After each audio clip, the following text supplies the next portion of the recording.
Twongeye kubasuhuza kandi tubahaye ikaze kuri mwese inshuti zacu za AFRIMEDIA TV aho muherereye hose.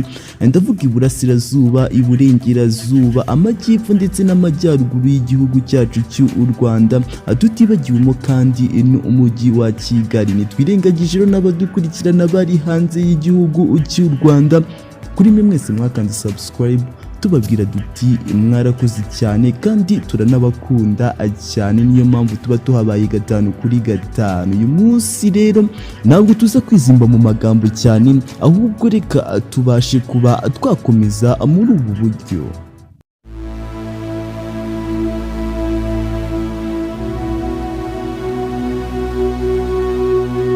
Seburikoko, City Maid, Indoto Series. Izi ni zimwe muri filime zazamuye sinema nyarwanda zidasize n'abazikinyemo. Ndavuga cyane Nike, Ntikuze, Nadia, Diane, Seburikoko uyu witwa Papa Sava ndetse n'abandi bagiye bamenyekana muri izi filime bakagaragaza impano zabo. City Maid ni imwe muri filime tugiye kuba twagarukaho. Iyi filime ikaba yaratangiye kujya hanze mu 2015. Izi ni filime kandi zidafite imyaka myinshi mu ruganda rwa sinema, aho zitangiye kuba zakigaragaza. Benshi mu bazikinye bagiye bagaragaza impano zabo zigiye zitandukanye, barakundwa ndetse baranamenyekana cyane, yaba hano mu gihugu ndetse no hanze yacyo.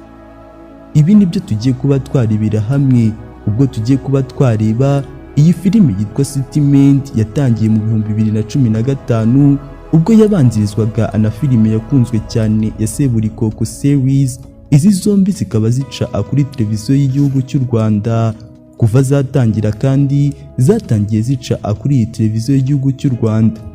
Amateka ndetse n'inkomoko y'iyi filime ya City Maid nibyo tugiye kuba twarebera hamwe. Wibutse yuko iyi ari AFRIMEDIA TV, ibuka kuba wakora subscribe hanyuma ujye ubasha kuba wadukurikirana 5 kuri 5. Tubahaye ikaze mu mateka ndetse n'inkomoko y'iyi filime yitwa City Maid.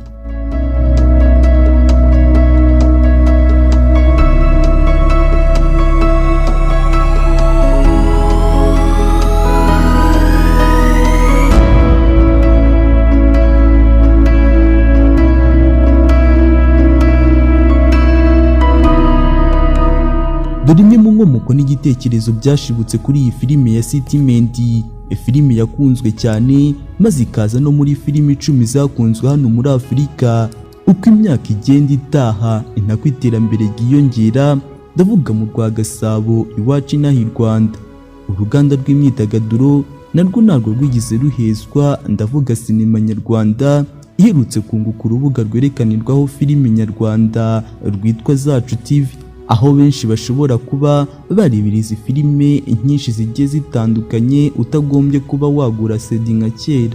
Tubibutse kandi yuko Zacu TV kuri ubu ngubu isigaye ica kuri Canal Plus Rwanda. Filime za Zacu TV kuri ubu zikaba zica kuri chaîne ya 99 zo mu gice cya Afurika yo munsi y'ubutayu bwa Sahara. Ikindi kandi kuva tariki 8 Ugushyingo mu 2022, filime zose za Zacu TV nanone zikaba ziri guca hagati ya chaîne ya 38 ndetse na 390.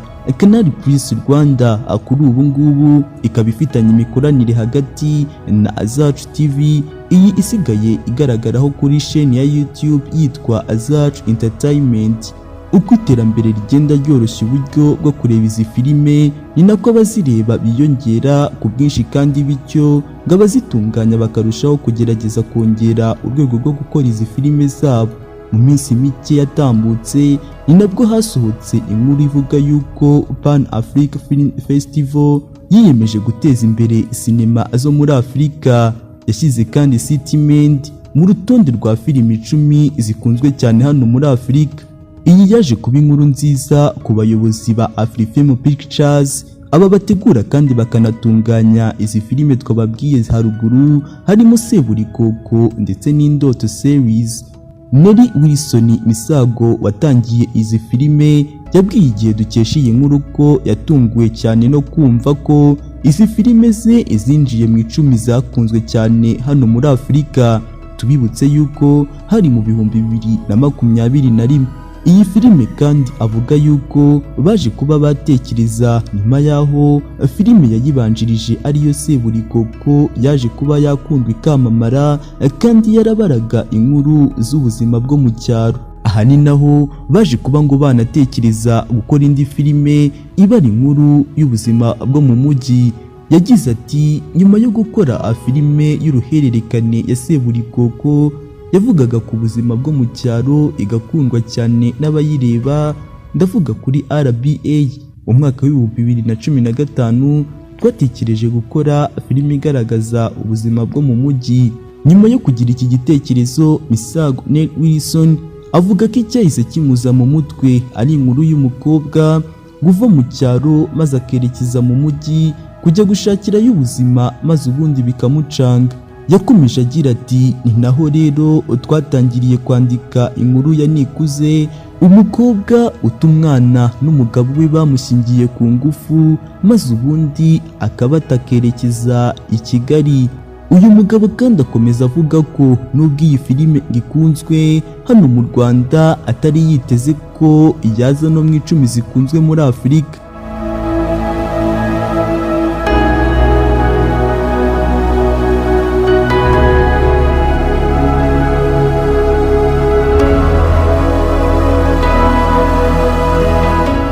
Iyi filime kwinjira mu 10 zikunzwe muri Afurika zikanakundwa cyane, avuga ko byamweretse ko imyaka yatambutse bazikora izi zose batigeze bapfusha igihe cyabo ubusa. Yakomeje agira ati kuba filime yacu igaragara ku rutonde ruriho filime zo muri Afurika, Nigeria, Kenya, Ghana zisanzwe zikurikiranwa kuri Netflix ni by'agaciro.